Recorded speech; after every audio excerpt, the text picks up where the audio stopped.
The 9 Years Podcast.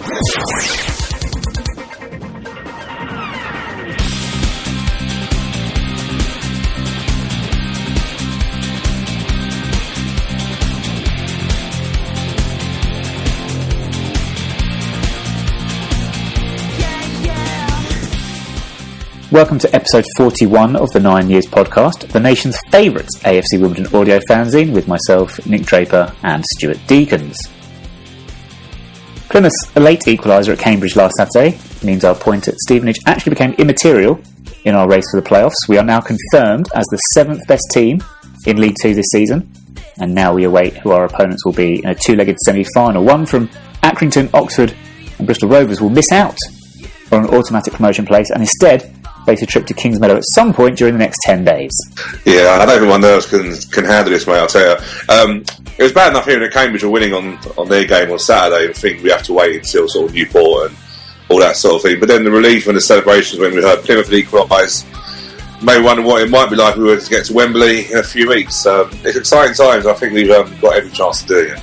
Coming up then, we'll be looking in more detail at the Stevenage game shortly, and then we'll be bringing you all the usual features, including a look ahead to the final day's action, the birthdays game, and some sticker book fun. We'll also talk through our goal of the season competition, and for our main topic this week, Stu and I will look at some of the reasons we think this season has been such a success in comparison to our previous Football League campaigns. Whether you're on the move, sat at your desk at work, or letting our dulcet tones gently lull you to sleep, we promise you the show is a cracker this week. You're listening to the 9 Years Podcast, available every Thursday on iTunes and YouTube. 0-0 draw at Stevenage, Stu. Not one of our best performances, from what I understand. What did you make of it? Yeah, it was a weird game Saturday. These games are so difficult because you've got teams that, Stevenage, who they've escaped relegation, so of course they're playing without fear. I think it's the only time I've seen us in recent games play with that. We didn't play free flow football. We'd done safety first. And we looked like we were very much conscious that we didn't want to lose, and by doing that, we tended not to get much forward. And it wasn't a surprise at the end of the game when Neil Hardy done his Don's player interview and was quite honest and said that we wanted to make sure it's in our own hands and not lose. And I understand that. So, but looking at it without the hindsight of Neil Hardy saying that, it did look like we were very much detached from our forwards. We played the two up front. They didn't get much support, and in the end, the 0-0 draw was probably a fair result. They had probably the best chance when Calais Roos done a great double save. But apart from that, there wasn't many chances. Yeah, Neil Hardy mentioned afterwards he used the word edginess in our play, obviously with the idea that a playoff place was potentially at stake. It was in our grasp, and maybe we got a little bit nervous for us. Really, though, we've always said all along, haven't we? There shouldn't be any pressure on us. We're not expected to be in the playoffs. Is that edginess something that's likely to creep into our play in the semi-finals? I think it's difficult, isn't it? Neil Hardy's done a really good job in sort of keeping the pressure away from them. And every time I've seen them in amongst them, you can't sense the pressure. It's been all about fun. I think maybe it was just that final getting over the hurdle, knowing that actually, John, we had a great run. We've sort of seen where the winds would get us, and actually it brought us within a chance of qualifying there and then. And I think maybe that's where we did get a bit edgy. But the one thing I would say, the only thing where we got edgy, we didn't go forward with the tempo that we normally do. But what I would say is the back four, and if you include Calais Roos, was solid. They didn't show any nerves. They did exactly what they've been doing before. And I think if I'm right, that's 4 in 5 clean sheets now, which is reasonably impressive. But do we not have to win games in the playoffs? Do we not need to be more... I mean, the last two games, we've not scored in the last two games, admittedly, against a strong Portsmouth side, but neither game really, you say we had that fluency that we've had in previous games. It's going to halt halt is the right word, I think, our progress, isn't it, in a playoff semi-final? Well, yeah, you need to score goals. I was looking back at the recent playoffs in League 2, and I want to say there's been loads of goals in them. More goals in the second leg. That's natural because you'd think the first leg is going to be tight, and then goals dictate where it's going to go. But I suppose in a way, I probably would rather have us be defensively solid rather than us being gung ho and scoring loads of goals, but basically doing the old Kevin Keegan or Ozzy Ardiles back. We're going, I'll score more goals than you will. But I think to have a solid base like we have will frustrate teams, and the game's going to be tight. We're going to need a bit of luck. We're going to need a bit of luck to get through. I don't think there's any doubt about that. But I would say with the solid defence we've got, it gives us half a chance. Injury in the first half at Stevenage to Jake Reeves. He was replaced by Connor Smith. Jake sounds like he might be missing, possibly, for the duration of the season. Yeah, it's gone quiet on that, hasn't it? It looks like it's something to do with his hamstring. It's not his hamstring, but it might be something that was maybe tweaked on the back of him, maybe overcompensating because of a hamstring injury. But it's gone really, really quiet with Jake, and I would be absolutely gutted if we lost him. Connor Smith Connor Smith has gradually got more games and stuff like that, and he's looking okay. But Jake was just getting into that groove of really dictating games, and he would be a massive loss. And it'd be sod's law that we lost, Jake Reeves and Jonathan Meads into the playoffs when they've been arguably our most consistent players. Not really much else to talk about, really, was there, Stephen? The big news was obviously happening elsewhere, where in the last 10 minutes at Cambridge it all went a bit mad, and they were 1-0 down, they turned it around to go 2-1 up. At that stage, they were taking it to the final day of the season against, well, for our game at least, at home to Newport, and then Plymouth got a very, very late winner. What was the atmosphere like? How did you find out at the Lanark Stadium about Plymouth's equaliser? You hear through word of mouth. I must admit, Lorraine came with me on Saturday, and she was doing pictures, and her phone was rubbish. Wasn't getting a signal, so I let her use my phone, which was a bit strange. I thought, well, do you know what? It's not really looking at the scores every 5 minutes, which I've got a tendency to do. However, the last we knew were, last I knew, Plymouth were winning. I didn't realise that Plymouth were scored, but of course that normally people will go on more about what Plymouth are doing in terms of scoring rather than they will, saying Cambridge have equalised, etc. But I'd heard a little bit of commotion, people going, "Oh, Cambridge are 2-1 up." And I was like, okay, this is going to be interesting, going into the final game. And then literally as the final whistle was going, there was a massive cheer. It felt like we scored a goal, but we hadn't, because of course the game had just finished. Players looked towards our end, and Callum Kennedy was the one that was more sort of looking at us with his arms open wide, as if like, what's happening? And then I checked my phone, and it just come up with Plymouth scoring equaliser. The funny thing is then it turned out I'd seen it wasn't full time. There was no full times, many apart from ourselves. But Callum Kennedy put his arm out as if crossed his arms to say, "Is the game over?" And someone's nodded yes to him. They've all started celebrating, and I'm walking past a couple of mates, Steve and that lot, going, they're still playing injury time. So that could be quite embarrassing, because you've probably seen the scenes that we put on our Twitter site where they were all jumping up and down and celebrating. There was probably still about 2 minutes after that the game was going on at Cambridge. So it could have been embarrassing if Cambridge had got a winner. Who was your man of the match on Saturday? I'd probably give it to Kelly Roos, because I think that the double save was a massive part of the game. Kelly looked really up for it before the game, and even Ashley Bays, I think, sensed that, was putting his arm around him, really getting him G'd up. Ashley Bays can G anybody up, to be fair, he's such a lunatic. But he was proper on it this time, and Kelly looked really fired up and come out for crosses. He took a great cross from the right, where it was literally on Barry Fuller's head, and he called. Everyone could hear the call. Barry ducked, and Kelly took a cross that really, you could see Barry was really like, that's proper what we need. You need your keepers to be demanding. First time I've really seen him on it the whole game, and the double save was brilliant. I think it was his best game by miles since he come to us. I wouldn't say we should call this next bit villain of the week anymore, really. But what I would suggest is, who in the squad do you think is perhaps not so happy with events this past week? Who's not had the best of weeks? It's difficult, isn't it? You could argue Jake could be in that line, because he's obviously come back in and picked up the injury, isn't he? Yeah, that's what I'm thinking. That's probably where it is. I say in terms of not so much villain or who could perform, but I know I just picked Kelly Roos, but what I would say, and I think it's quite important that I do say, is that Adkin Fenn would come on for 20 minutes on Saturday, and probably had the best 20 minutes I've seen for a long while from a sub. All of a sudden, Barrow looks like he's he looks trimmer. He looks a lot trimmer. Barry, it's so easy to see with Barry when he's carrying weight, but Barry come on and literally every ball stuck, and he's given some fault to people who've gone, he's probably fourth choice striker, etc.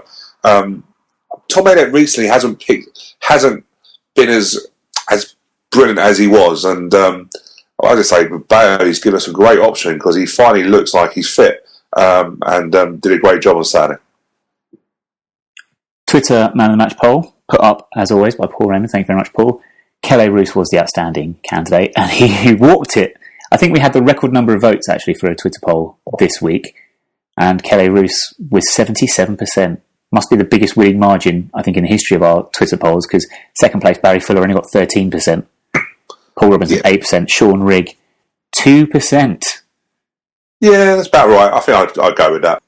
And thank you very much to all of you who voted. Hi, I'm John Green, sponsor of the world-famous John Green Stand at Kings Meadow, and you're listening to the 9 Years Podcast, the nation's most listened to AFC Wimbledon podcast. Our highest finish since Reformation in 2002 has now been assured. 7th place in League 2 is ours, and with it a two-legged playoff semi-final, which could take us to Wembley, and then from there on to League 1. This season has been a marked improvement on our previous 4 Football League campaigns, which have seen us finish respectively 16th, 20th, 20th again, and then 15th. Seasons that haven't taken us anywhere near the top half of the table, let alone the upper echelons where we find ourselves now. Many of us have seen, since Neil Ardley took charge in 2002, that an improvement in our squad and changes that Neil has attempted to implement, but our previous campaigns have seemed to follow a familiar pattern. Games in which we only perform for 45 minutes, an inability to win or stay unbeaten for consecutive games, a struggle to beat lower placed teams in the league, but an ability to keep things tight and nick points off those playing for promotion. Some fans would use the phrase predictable to describe us. Frustrating and boring might be the choice of others, and some doubted whether Neil Ardley was learning from past mistakes and whether he was capable of taking us to the much vaunted and somewhat cliched so-called next level. But those doubts have been placated this year with our top 7 spot. But what have been the key differences this campaign that have seen us rise so exponentially? Stu, we spoke about this briefly before recording, and one of the first things we both thought about was our forward line and how we committed to signing a striker this season as opposed to getting one in on loan. Michael Smith in 2013 and Matt Tubbs the following season were instrumental in what were fairly successful first halves of the season, if that makes sense, when they first joined us. But once their loans finished, or were terminated, or they decided to move away, whichever it was, in the new year, we couldn't replace what they offered us, and we did fall away after that. This season, Lard Taylor came in on a permanent contract, and 20 goals later, we're 2 games away from Wembley. Would you say that's been the key difference in us sustaining our good form this season? I think it sort of links in with why I think we are finally pushing up and got a playoff place. When you mentioned what we're going to do, I think it's a great opportunity to do it because we should be celebrating no matter what happens in the playoffs. A successful 7th place finish, which, when you look at the previous 20th and so forth, is amazing. I think the forward line's been great. Yeah, we got caught out by loans where we got the initial half a season loan, which mainly because we were going with players that probably are out of our remit. Michael Smith, remember, we spent all summer chasing him and finally got the green light to get him, I think about a week before the season start. Matty Tubbs, we were in with Crawley, if I remember properly, and we managed. But the only reason we managed to get them was because we'd done them on loan and we only done half seasons. And I think that killed us in a lot of times.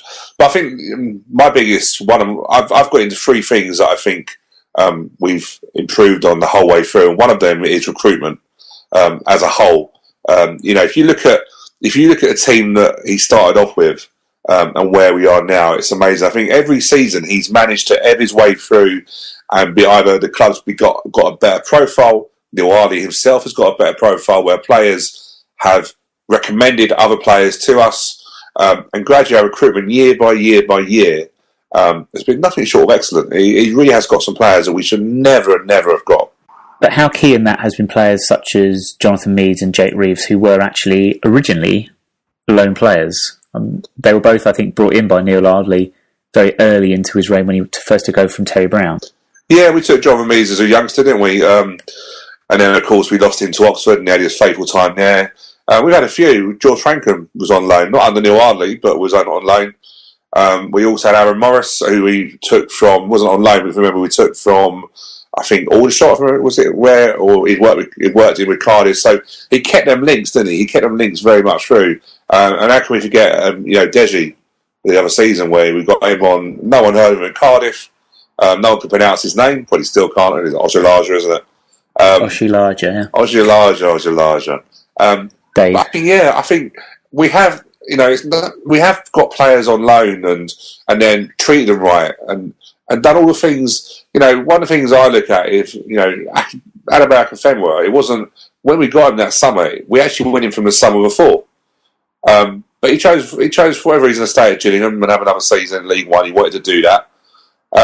But I remember when Adebayo was introduced to the Meet the Manager, I'm not sure if it was there or it was one of the interviews, but he only said that Neil Ardley chased him the season before. He liked what he heard. It was a very, very close decision, but he was treated right. And Neil Ardley learned that you had to literally go, and these players had a bit of TLC, show how much they were wanted. But actually, if we didn't get them, then when we have, if they become available the season after, the job was near enough done. I think Akinfenwa was like that. We looked after Matt Tubbs. I think we've done that a few times. I think Paul Robinson, from what I hear, we went in for him just before we got him from Portsmouth.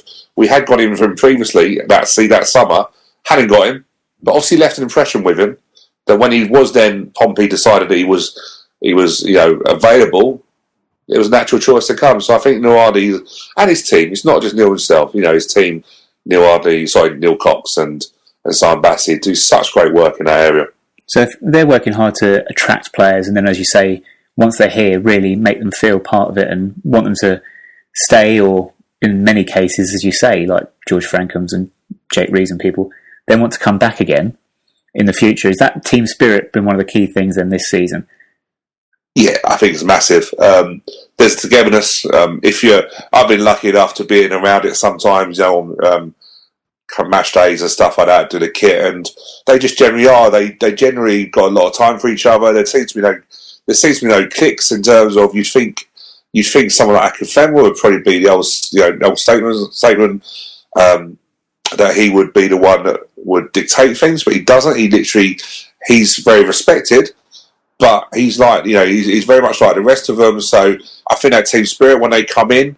You've got Barry Fuller now, who's been here for a good couple of years, who dictates that as a captain. But we bring leaders in. We bring Paul Robinson in, a leader. Bringing most recently Darius Charles.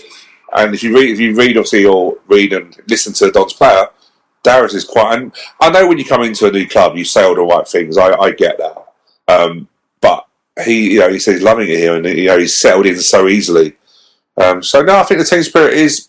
It gets you through this time. When it's when you're playing poorly, you need to sit together. That's what happens, and we've done that a few times this year. And to go back, sorry, because I took you a little bit away from your point there. To go back then, talking about recruitment, the players we brought in. Do you think generally Neil Ardley's recruitment has been successful throughout his tenure? And do you think we've just been unlucky in certain players either moving on or falling out of form or whatever? I mean, looking over the few seasons, I can't think of many players that I've thought, he's got that one, completely, utterly wrong. Yeah, Joe, it's interesting because I'm looking here at the first season that he started. So he was October, wasn't it? He came in 2012. Yeah, 2012, yeah. So if you look at, we were just talking beforehand. Stephen Gregory actually was a leaving present from Terry Brown. He coming on loan. But then you look at the players he went in for. He went in for Yadam Mambu. Yeah. Remember him, Charlton? Yeah. Jake Rees we had for a month's loan. Yeah. But unfortunately, Charlton got injuries, so he went back. Jonathan Needs, Neil Sullivan, Paul McCallum, Tony Ajala. Then we had that January window where we got Gary Alexander. Yeah. Which I think was an excellent signing. Again, Neil used his contacts from his Millwall days there. All right, Jesse Darko. Okay. One. There you go, there's one. There's one you can listen to that. Ben Dickinson, would love to have kept him. Love to have kept him, yeah. He's now in League One, isn't he, if I remember properly? Last I knew, yeah. And John Sullivan. Mm. So and John, to be fair, we all know what's happened now with John's situation, but he was an excellent recruitment for goalkeeper-wise. But the funny thing was, he wasn't frightened to make decisions in terms of he transferred out in that summer Christian Jolly and Byron Harrison. So he got rid of people to bring people in to free money up. So it's an interesting thing what he done, especially in that summer. I'm just looking at full track. They're loanees, but the actual transfers in again that summer. Peter Sweeney from Bury. Okay. Yeah, Chris Hussey, we got him back. Yeah. Harry Pell. Harry Pell was a funny thing. Harry was I think about 20 grand from what I remember hearing when he was at Hereford. Kevin St. Luce, Cardiff. That's a contact there, and then probably the biggest one that summer. Sorry, that January transfer window, which was Alan Bennett. Yeah, again, massive. Which I think was the reason we got that was because Byron transferred to Cheltenham, which then meant they released up Alan Bennett. So you look at recruitment that summer that January window in 2013 led us into having an amazing second half of the season to stay up. And he said that on record, didn't he, a Don's player, that is this your best achievement? And he went, not really. Keeping the team up in 2013 was the biggest thing, and his recruitment there showed you what he did because he didn't have a lot of money. We remember Terry Brown did spend quite a lot of the budget early in that August or that summer. That's generous. It's generous of you to say he spent quite a lot of it. By that, I think you mean pretty much all of it. Yeah, and I'm never going to be one that's going to say a bad word about Terry Brown. I never will because he's a legend at the club and he deserves everything he got. And I don't think it's sometimes you can remember people when they leave. I'd rather remember all the good things with Terry Brown. But yeah, budget wise, we had a nightmare of a summer, didn't we? And Neil Hardy probably proved early on his recruitment. Some was hit and miss. Probably he'd already admit that, but he used up a lot of his contacts. And from there, season after season, like I say, his recruitment, I just think is excellent. And one of the big things we get from Neil is the fact he attracts people because of who he is. To be fair to him as well, it's not like we have a great budget right now. Comparatively across the league, I think we are overperforming our budget. And we can have discussions about how much budgets play a part in League 2 this season. It seems to be much for muchness, to be fair. But anyway, at the start of the season, it was made very clear. Going to work with a smaller squad, and we're going to supplement it with a lot of academy players coming through, which we've seen, of course. I mean, Will Nightingale at the start of the season was coming through. Sweeney's come through. Fitzpatrick's played his part. So he's done a grand job with what is, as we said, a small but very tight-knit squad. We will look back over the season in future weeks on the show, of course we will, but we'll look back to certain games around towards the tail end of last year, so towards the end of 2015, where we had the defeats to Morecambe and Stevenage and Dagenham and things like that. And at the time we thought, we're in trouble, or this squad's not quite doing it for us, but it seems to be that was actually a turning point in terms of bringing the squad even closer together, and the work rate and effort that they're putting in as a squad is evident. Yeah, I think it's the latter end of last year. He tried the 3-4-3 formation, didn't he? He tried it at Dagenham and it didn't work. Arguably, you could say for the first half it did. Was it 0-0 at half time, I believe? I think it was 0-0 or 1-0. I think actually it might be 1-0 to Dagenham. But created loads of those chances. The problem was also we gave ourselves headaches at the back as well.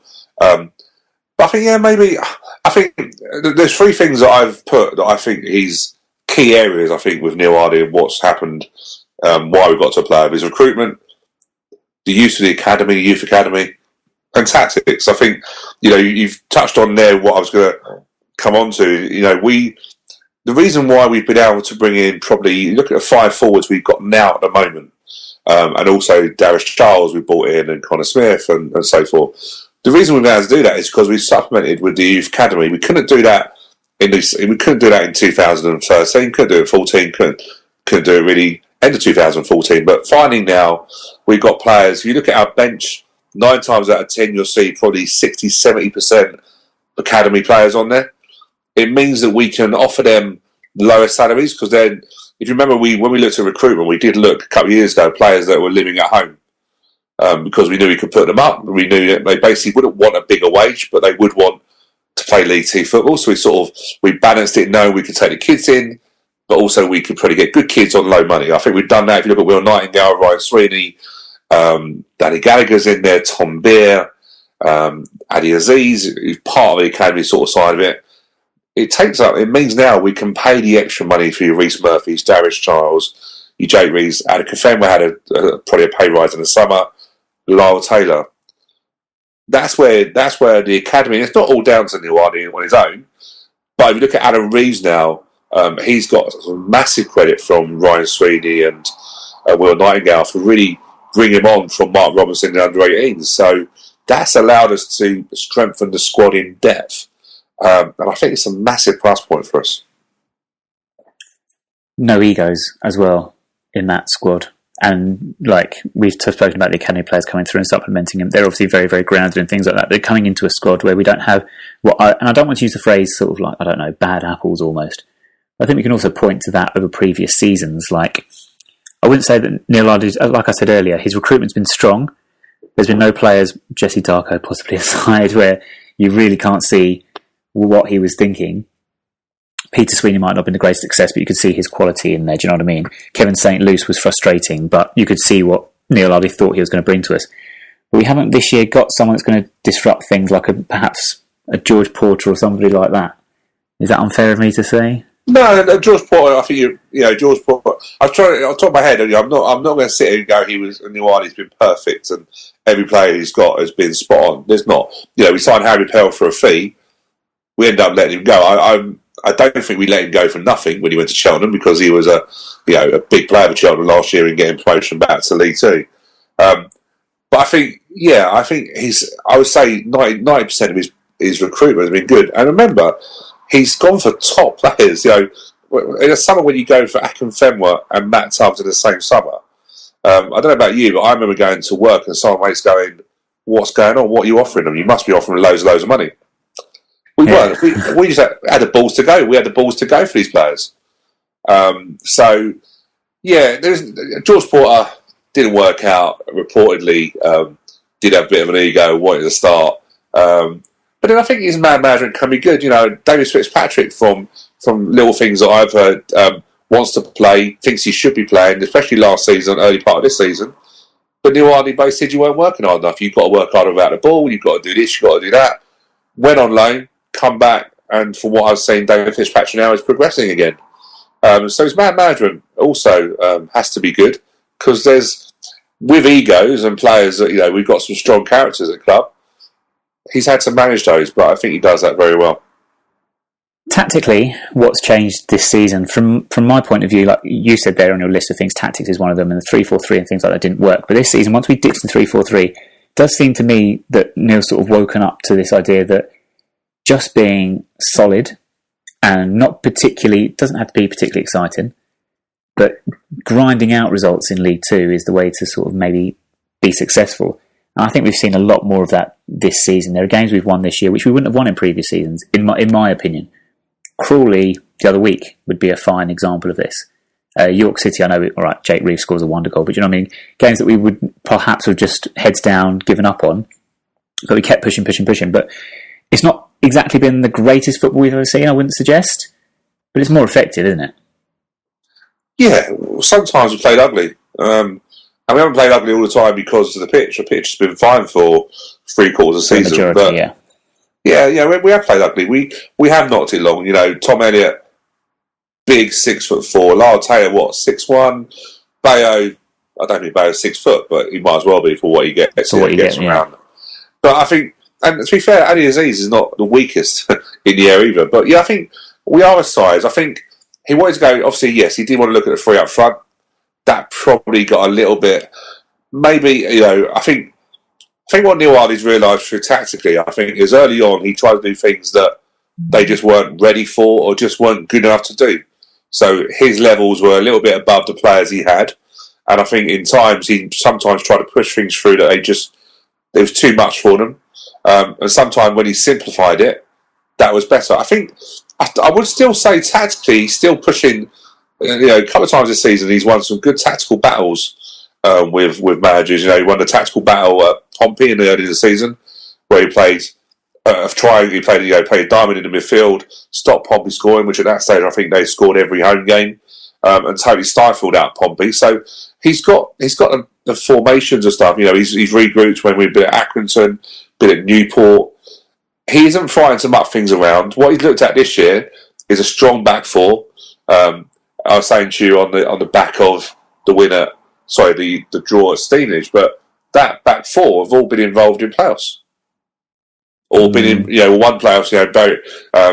Barry Fuller, Cannon Kenny at Swindon, Barry Fuller at Gillingham. We've got Paul Robinson, who's been in Millwall, and now we've got Darius Charles, of course, at Stevenage. Yeah. So there's some experience. There's a hell of a lot of experience in that, and I think that he's got leaders in terms of they've done it. It doesn't phase them. It's League Two. They're not scared of it. They know they can get out of this division. They have done it before. But I would also say the one thing that I've enjoyed this season, he basically went for 5 forwards, which thinking 4-3-3, yeah, okay, you get 2 upset, not playing. But this year, what he's done it regularly. I would be interested to go back and have a look every time he's done it. But the 2 on, 2 off with the forwards, he's done it so many times. He's got them to work their proverbial socks off up to 70 minutes. And then he's brought on another 2, either Tom Elliott or Adi Aziz or Reece Murphy. And I think that's worth a treat because it just means we've pushed on late in games. And it's probably not a surprise how we have won some games late on. This season, one word to describe why things have gone so right for us. Can you sum it up in one single word? Oh, That's 2. I don't know that one word. What's sum this season up? Togetherness. That's very good, yeah. I was thinking along similar lines. Character was going to be my word. Yeah, I think we'd agreed on that one. It's time for the birthdays game here on the 9 Years Podcast. 3 birthdays this week. Same as usual, Stu. A footballer, a wrestler, a famous person. Which one would you like first? Wrestler. The wrestler is a good one this week because it's someone you've heard of. Someone that everyone listening would have heard of, whether you're a WWE fan or not. The Rock. Oh. That's an interesting one. He must be 40s. He's been around for ages with his films and wrestling, that sort of stuff. I would say 42. Nearly. He's 44. Now, what I couldn't believe I didn't know this until today was that he shares his birthday with this very, very famous ex-footballer. Possibly you can't get any more famous than David Beckham. Ooh. He has the same birthday as The Rock. This is amazing. Well, yeah, I suppose The Rock's pretty honoured, isn't he? Do you know what I mean? The Rock should be honoured. So, let me think. Has he turned 40 yet? I can't remember any. I imagine David Beckham, I swear if he turned 40, there would be all people going, oh, he's now 40 years old. We'll look back at what he was like in his. So am I being kidded there? I think he's 39. Your logic was so right, just you went the wrong way. He's 41. Good logic, though. Good thinking, though. Yeah, because he's such an icon, isn't he? He is indeed. Legend. 41. Crikey. Yes.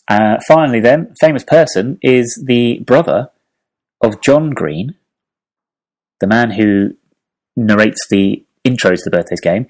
It is Hank Green. Oh. Referenced on his birthday as YouTube star. Of course, he also does the Dear Hank and John podcast with, well, John. Which I've listened to many a times, and it's proper funny. And John always tries to get in, and I always say he does try. He does get in a reference into Abs Wimbledon, but Hank still doesn't really understand it if you listen to it that way. I don't know, how old would he be? Definitely 30s. I would say late end again, 38. Do you know what? John is 38, but Hank is just 2 years younger at 36. So there you go. Wasn't too bad this week. Not too bad, actually. You're pretty close on all 3 of those, but not correct on any. Never mind. Maybe next time, Stu. Thanks. Well, I'm sure we'll have another go.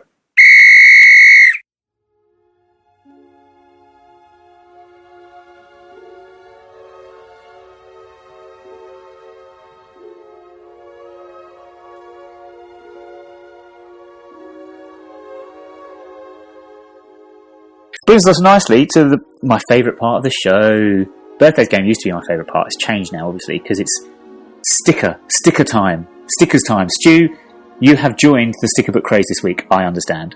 Yeah, so Nick, you must admit, after your mentioning it last week, I was like, I have not done a sticker album since I was probably a kid, which must be at least 10 years ago. Well, it feels like 10 years ago. Anyway, so... Treble that. So, the next day, I went and got my sticker album. My fiancée, Lorraine, has given me proper grief, because one, she found it highly amusing that I could only find a sticker album in the kids section. And then there was no sticker. You get 5 free sticker packs with it, which is alright, but I wanted some more. But Tesco had no more, so I had to go into our local newsagent. But I felt embarrassed going in there, asking them. So I asked Lorraine to crate me her child, and to get them for her child. Oh my word. I've got another 10 packs. So I've opened 4. Right. 11 left, and my best player so far is Ibrahimovic for Sweden. That's a good player. Yeah, I quite like it. I really do like it. They've done it really well this year, and I don't know about you, but it's made me look forward even more to the European Championships that start in early June, isn't it? Yeah, we're about 5 weeks away, I reckon, and it does increase your excitement a little bit, I must admit. I've had quite a good time with it this week, Stu. I got number 1. I got sticker number 1. Number 1. What's number 1 then? Well impressed. Well, if you actually look, Oh yeah, I see. what you see on the page is what the sticker is. So it just replaces what's already there. But never mind. Ah, is it? Yeah. Oh. Yeah. Anyway, right. Do you want to open your packet then? We've got 2 packets each to open live on air. 2 packets. Sorry, so I've got 11 to open. So I've now got a dilemma. What one do I open out of 11? So you can hear. I can hear you rustling. Yeah. Yeah. Cool. Don't know what it sounds like. It should sound like a sticker. I'm over a sticker album. Go on then.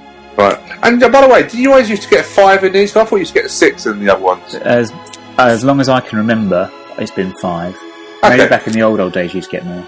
Because I was just had a whinge because just as much as like chocolate bars get like sort of smaller, I was thinking, no, I don't think they've done them. Oh, I think I've got a silver one. Oh, shiny.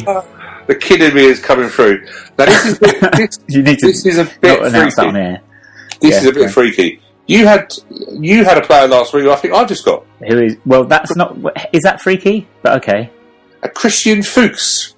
Christian Fox. Yes. Yes. Well, the Leicester City left back.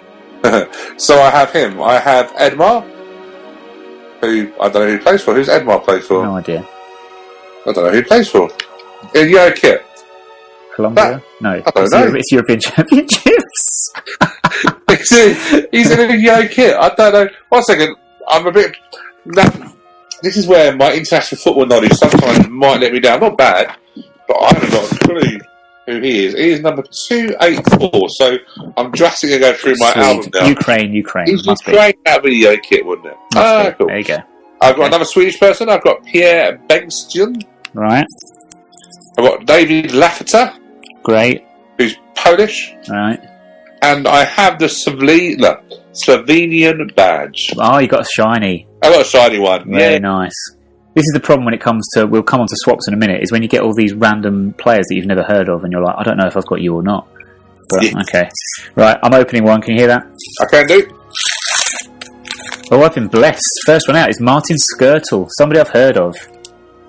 I imagine you've heard of quite a few of the players in the European Championships, Nick. Oh, well, I've heard a few of these. I've heard 4 out of 5 of these I know, but Cesc Fabregas?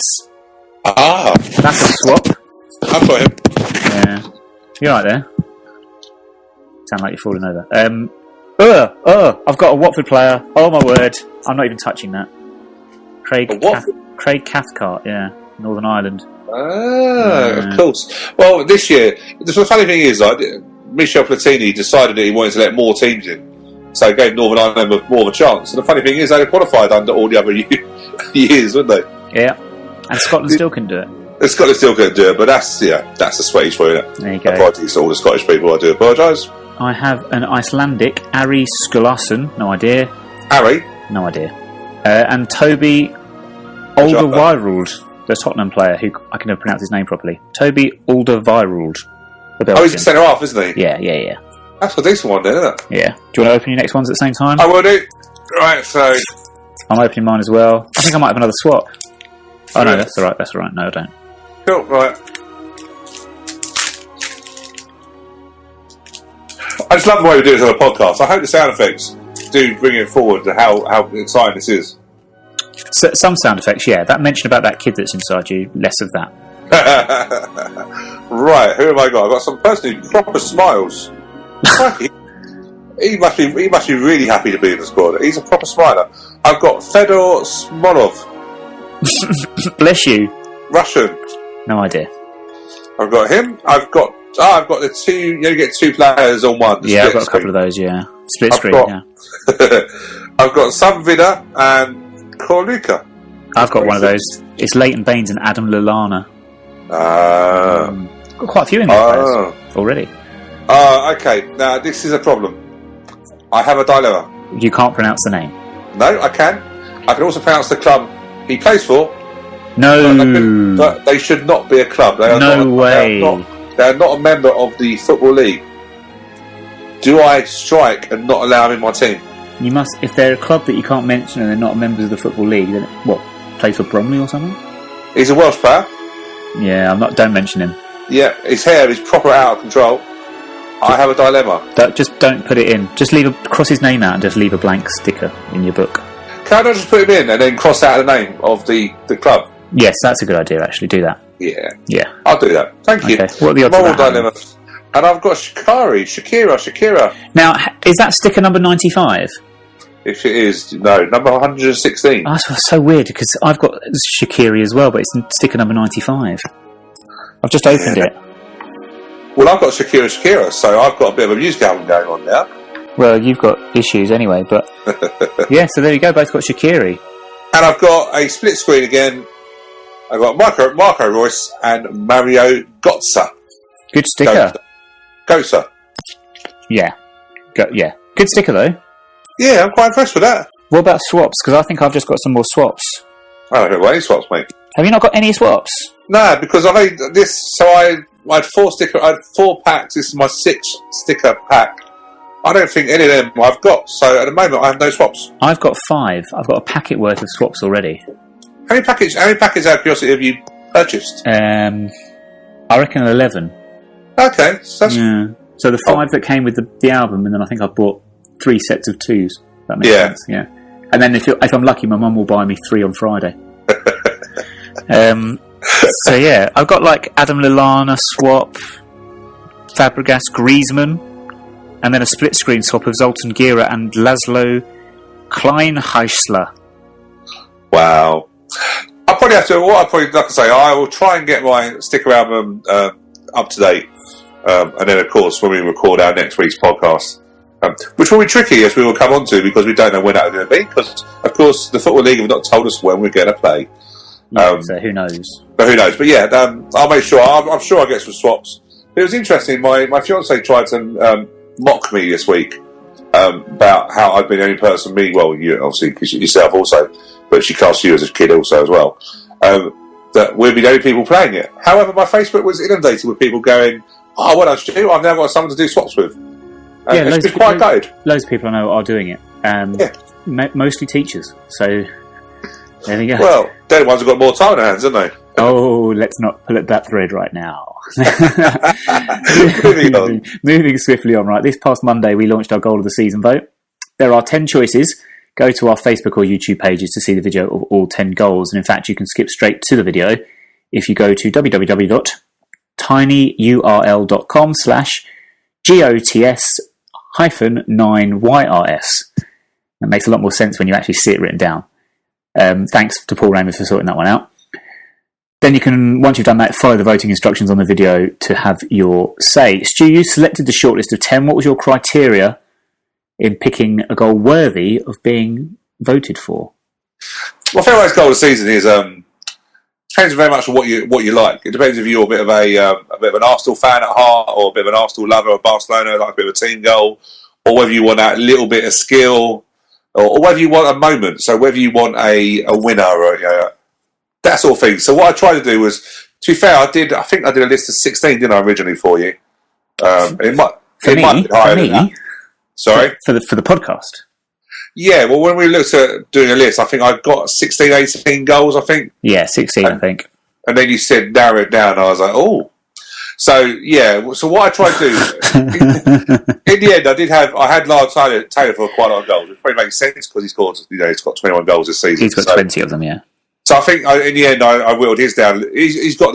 Lyle's got the highest sort of percentage in the top 10 naturally because he scored the most goals and key goals. So I tried to get a goal for as many people as possible. So people like Tom Elliott, I picked their best ones. Lyle, I picked his best ones. Akinfenwa, I picked one of his only ones. But if I was to say I picked Akinfenwa against Notts County because he was all over that centre half. He basically killed the centre half, didn't he, with a slam. He didn't murder anyone. Well, no, but in football terms, he proper took him out, didn't he? But that was quite. No, that was a late winner against Notts County after we were 1-0 behind. Danny Bournemouth just equalised, and then we were peaching across by Adi Aziz. It's the cross, isn't it? Yeah. That's why I picked that one. Of course, Lyle at Northampton. So there's a few in there. I'll be truthful. Mine isn't. I'm putting it against what majority are going to go for. I think we have a quite a strong favourite. I think, let's be fair, we know that, don't we? But my favourite is Danny Bournemouth's at Accrington. For the pass, more so. The pass is just breathtaking. If you look at the run, there's two. So I've gone for that. The run by Danny Bournemouth, the ball by Lyle Taylor, which is excellent. But I also like the goal at Plymouth because it's a breakaway from a corner. Jake Reeves goes through the gears, just goes away from the Plymouth team that pushed up quite high, and then it's a straight ball with the diagonal run, breaks offside traps, slots it in. So for me, they're the goals I like, but I can see probably who's going to win it. Early voting does suggest one outstanding candidate, but we'll leave you guys to decide which one that one is. My personal favourite would actually be the Lyle Taylor goal you mentioned at Northampton, just for the fact he manages to control a difficult, bobbly, bouncy ball and then just head straight for goal and the finish into the top corner of his side foot. Really enjoyed that one. But voting closes at 11:59pm this Friday, the 6th of May, so there's not a lot of time left as you're listening to this. You might have already missed it, depending on when you listen to the week's show. The winner will be presented with their trophy, the 9 Years Podcast Goal of the Season trophy, prior to kick-off against Newport County. Yeah, just say it probably won't be on the pitch, so I don't think we're that important just yet, although that'll be next season. We could just run on and see what happens. Yeah. No, we've arranged that we will get a private company with the person who wins it, but don't be rest assured we will interview that individual and video it so that we will be able to show it on our YouTube channel. That is before kick-off against Newport on Saturday, and this Saturday's game does bring back memories of, well, for me, I don't know if it really brings back any memories for a lot of people, but it does for me anyway, of a final day encounter against AFC Hornchurch in 2008. If you remember at the time, it would have been the Ryman Premier. Yes. The playoff positions had already been confirmed, and we knew we'd be playing Hornchurch again just a few days later in the playoff semi. Therefore, registering the final league fixture between us somewhat meaningless. Newport is another dead rubber for both sides. So, Stu, is this an ideal opportunity to rest some key players ahead of the following week's playoff drama? Yeah, Joe, you know, I think that was the biggest thing that I was really... There was two reasons why I was happy that we got the qualification for playoffs on Saturday. It's gone. One was because we could rest players. Two, because they'd be in a better mood in the sponsors event, which we went to earlier this week. So purely selfish, but I can imagine if we hadn't qualified, there would have been a lot more salad eaten by players than normally. Let's just say that. It would have been a lot quieter as well, wouldn't it? Yeah. I think, Joe, I really do hope he goes and rests players as much as he can. I put together a squad that we could put in that I think still would be competitive, but would mean we could rest near the whole team and give debuts and a bit of exposure. So I put this team together. James Shake, a bit of experience. A bit of experience, exposure. Not exposure, no. Well, exposure in terms of to league football. Newport. Oh, okay, right. Newport are going to be very much. They're going to probably want to after their season probably want to go out with a bang, wouldn't they? Do you know what I mean? But I don't know. This is what this. Go. No, don't worry. Just exposure and going out with a bang, and carry on. You know me. When I try and think on the spot, I do use words that maybe don't go, but hey. But I please put this team together. So James Shea, I think it'd be good. The interest if we keep James Shea, either Callum Wilson or George Pilgrim right back, Ben Harrison left back, Ryan Sweeney and Paul Cannon-Baye centre halves. This is never going to happen. Danny Gallagher and Connor Smith as midfielders, David Fitzpatrick wide left, Alfie Egan maybe in a role just behind the front two of Bayo and Rhys Murphy. Why not? He's got no chance. Why not? You want to? What players would you? In all seriousness, I did think about would I put Barry Fuller in to make sure that the captain leads by example to a younger team? But then why would we risk any injuries? I think I personally really hope he does put that team out, and if he does, I would claim full credit. Do you know what? If he does, I take it all back. But I can imagine him doing maybe a half and half. So I'm imagining Ryan Sweeney will probably play. James Shea's got a chance of playing. Fitzpatrick, I'd imagine, is a shoe-in. Rhys Murphy's definitely going to play, I would imagine. But I can't think he's going to go into the centre-half pairing of Cannon-Baye and Sweeney behind a midfield of, who did you say? Gallagher and Danny Gallagher and Connor Smith. Yeah. Connor Smith will probably play because we're running out of options, aren't we, in centre midfield? But why not? In all seriousness, why not Danny Gallagher? He's probably got splinters this year, but the amount of time he's sat on the bench. He's been on the bench all season. Why not? In a dead rubber game, why not? And Alfie Egan, who I have to say I saw for the under-21s the other week, I get all the fuss about. He's got something about Alfie. But I don't see why he couldn't. The right back, a bit weak. Ben Harrison has been okay for the under-21s this year, but they're all players apart. I'm thinking there's probably three. No, Danny Gallagher's played already, so I think you'd be probably giving debuts to 2 or 3. That's all you'd be giving debuts to. It's still a very, very young side. The question is whether, of course, he wants to keep the nucleus of the side together, or the spine of the team together, just to carry on sort of momentum and things like that. I don't know. Judging by the Dons player, how he, I listened to the Dons player, and also, which I always say is excellent. Again, the BBC London Radio, they do a great interview with all the London managers after games. But the way he was talking there, he did get asked the question: was it pleasing you qualify with game early to rest players? And he was straight away, great opportunity. So I think, me personally, I really do think he will take the opportunity. But bearing in mind that whoever we're going to be playing can't do that, because there's 3 teams going for automatic promotion and they can't rest players. So why not give our players the extra 4 or 5 days that it may be? No more. Yeah, I mean, you're quite right. And obviously attention will be elsewhere on Saturday, as Accrington, Oxford and Bristol Rovers will all be in contention for claiming the 2 remaining automatic promotion spaces. They'll all expect to win their games, I think. Rovers are the only ones who must win. I think I've got this right. They're the only ones that must win to finish in the top 3. Oxford and Accrington can still drop points but keep themselves in the top 3. Although, I think if Accrington draw, Bristol will beat them to promotion on goal difference. Yeah, their goal difference. Let me just get the tables up. It's interesting, isn't it? Because I've actually not got the fixtures. I think I know them off by heart. But I've got them here if you want. Oxford. Yeah, Accrington are home to Stevenage. Yeah. Oxford home to Wickham. Yeah. Yeah, and then Bristol Rovers at home to someone else. Can't think they are. Dagenham and Richmond. Who've just won 3-0 against Crawley. In form, Dagenham and Richmond following their win at Plymouth as well.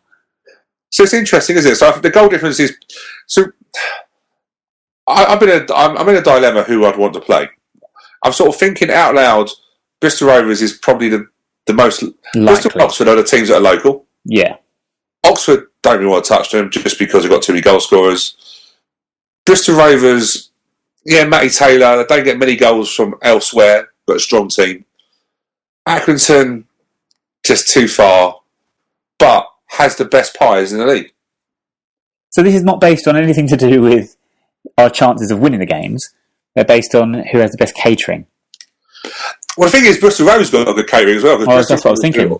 Bristol Rovers do all their own pies, don't they? I know last year I went there, it sold out. They do lovely Cornish pasties, pies. So their catering's not bad. Accrington is really good. They've got a pub just behind the away end, which does a great pie and chips and gravy. Cost you about £4. Probably cost you about a couple of hours sleep because you're proper tired after eating it. So I don't know. I think realistically, I can only see I can only see Wickham upsetting it by getting a draw against Oxford. And I can't even see that, to be honest with you. I think I can just see them all winning. I think that looks the most obvious. And then if it is Bristol Rovers, I don't know what you think. I've not seen Bristol Rovers this year. This is the funny thing, because I missed the away game because that was called off. Wasn't it? Was that one that was called off? Wasn't it? Yeah, it was. Midweek, didn't we? It became a midweek game that we lost 3-1, didn't we? Yeah. So I missed that. I missed the home game because I was in Tenerife on holiday for Christmas, where we had 10 men for 85 minutes. Yeah, majority of the game. Yeah. But then, if you listen to Neil Arley after the Bristol Rovers game, I've just gone back to it and listened to it. He arguably said we were the better team, didn't score goals at the right times, and yet when we were 2-1 down, it was a matter of whether we got the equaliser, whether we'd go on and win the game. And then Barry obviously got sent off for telling the referee what a superstar he was. I don't know. Bristol Rovers, is it the worst game?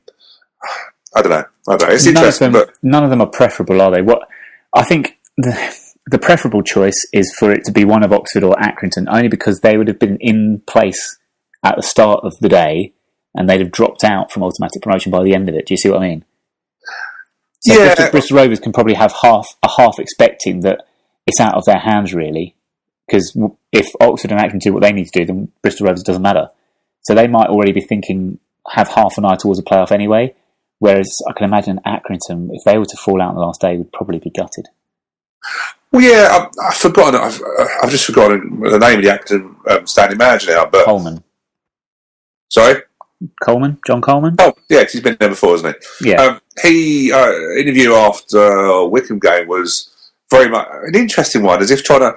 It's very difficult, is it, to know whether to take the pressure off players or call it as it is, but he basically said, we go into the last game in our own hands, but he said at the end of it, he goes, let me just say, though, if we don't get automatic promotion, the players have had an excellent season by any stretch.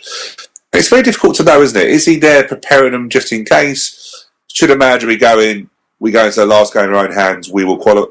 Do you know what I mean? It's very interesting when he said, no matter what we do now, we've had a cracking season, which is, don't get me wrong, is perfectly correct.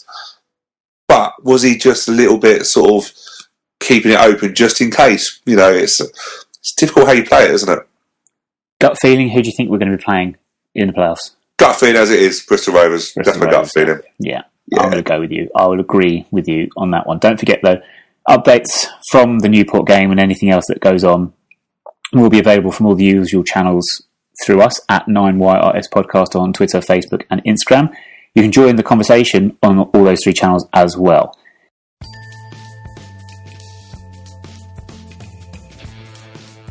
If you're listening on iTunes, please just remember as well to click that 5-star rating and add your comments, as it all contributes, either or, to our profile, and as I've said before, adds to our otherwise implausibly low feelings of self-worth. Very much enjoyed it this week, Stu. Thank you very much. Have a good week. Thank you very much.